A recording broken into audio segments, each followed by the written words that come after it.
Hello everyone, and welcome to Tamriel's Tales. Today we're reading Warrior, the third book out of 4 by Revan that can be found in Skyrim. We've already read the first 2, Beggar and Thief, so go ahead and listen to those episodes before this one, but let's just go ahead and get into it. This is the third book in a 4-book series. If you have not read the first 2 books, Beggar and Thief, you would be well advised to do so. Soybud Errol did not know much of his past, nor did he care to. As a child, he had lived in Errolgard, but the kingdom was very poor, and taxes were as a result very high. He was too young to manage his abundant inheritance, but his servants, fearing that their master would be ruined, moved him to Jotunheim. No one knew why that location was picked. Some old maid, long dead now, had thought it was a good place to raise a child. No one else had a better idea. There may have been children with a more pampered, more spoiled existence than young Soybud, but that is doubtful. As he grew, he understood that he was rich, but he had nothing else. No family, no social position, no security at all. Loyalty, he found out on more than one occasion, cannot truly be bought. Knowing that he had but one asset, a vast fortune, he was determined to protect it, and, if possible, increase it. Some otherwise perfectly nice people are greedy, but Soybud was that rare accident of nature or breeding who has no interest but acquiring and hoarding gold. He was willing to do anything to increase his fortune. Most recently, he had begun secretly hiring mercenaries to attack desirable properties, and then buying them when no one else wanted to live there anymore. The attacks would then, of course, cease, and Soybud would have a profitable land which he had purchased for a song. It had begun small with a few farms, but recently he had begun a more ambitious campaign.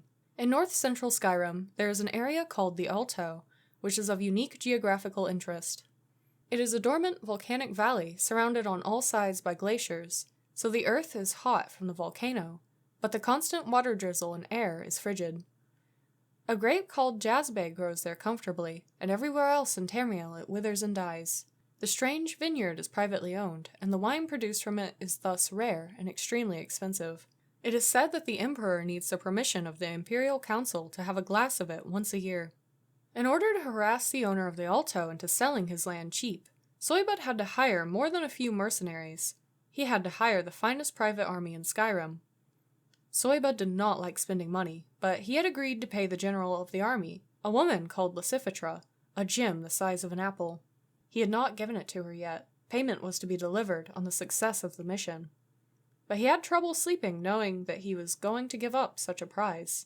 He always slept during the day so he could watch his storehouse by night when he knew thieves were about. That brings us to this moment when, after a fitful sleep, Soybud woke up at about noon and surprised a thief in his bedroom. The thief was Eslaf. Eslaf had been contemplating a leap from the window 100 feet down into the branches of a tree beyond the walls of the fortified palace, and a tumble into a stack of hay.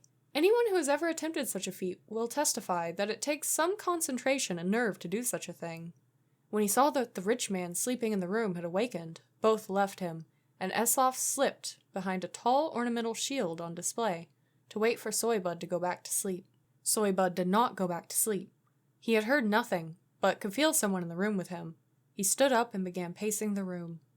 Soybud paced, and gradually decided that he was imagining things. No one was there. His fortune was safe and secure. He was returning to his bed when he heard a clunk. Turning around, he saw the gem, the one he was to give to Lucifitra, on the floor by the Atmoran cavalry shield. A hand reached out from behind the shield and grabbed it up. "Thief!" Soybud cried out, grabbing a jeweled Akaviri katana from the wall and lunging at the shield. The fight between Eslaf and Soybud will not go down in the annals of great duels. Soybud did not know how to use a sword, and Eslaf was no expert at blocking with a shield. It was clumsy, it was awkward. Soybud was furious, but was psychologically incapable of using the sword in any way that could damage its fine filigree, reducing its market value. Eslaf kept moving, dragging the shield with him, trying to keep it between him and the blade, which is, after all, the most essential part of any block. Soybud screamed in frustration as he struck at the shield, bumping its way across the room. He even tried negotiating with the thief, explaining that the gem was promised to a great warrior named Lucifitra, and if he would give it back, Soybud would happily give him something else in return. Eslaf was not a genius, but he did not believe that. By the time Soybud's guards came to the bedroom in response to their master's calls, he had succeeded in backing the shield into a window. They fell on the shield, having considerably more expertise with their swords than Soybud did. But they discovered that there was no one behind it. Eslov had leapt out the window and escaped.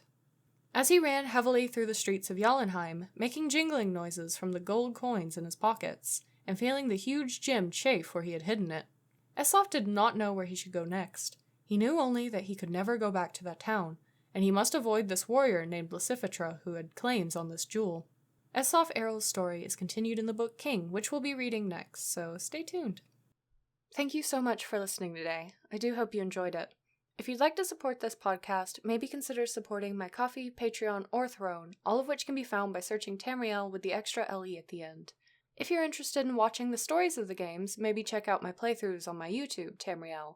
Or if you'd just like to see what I'm up to, you can find my Twitter and Instagram at xtamriel, just with the extra little X at the beginning. Thank you so much for listening again, and I hope you have a lovely rest of your day.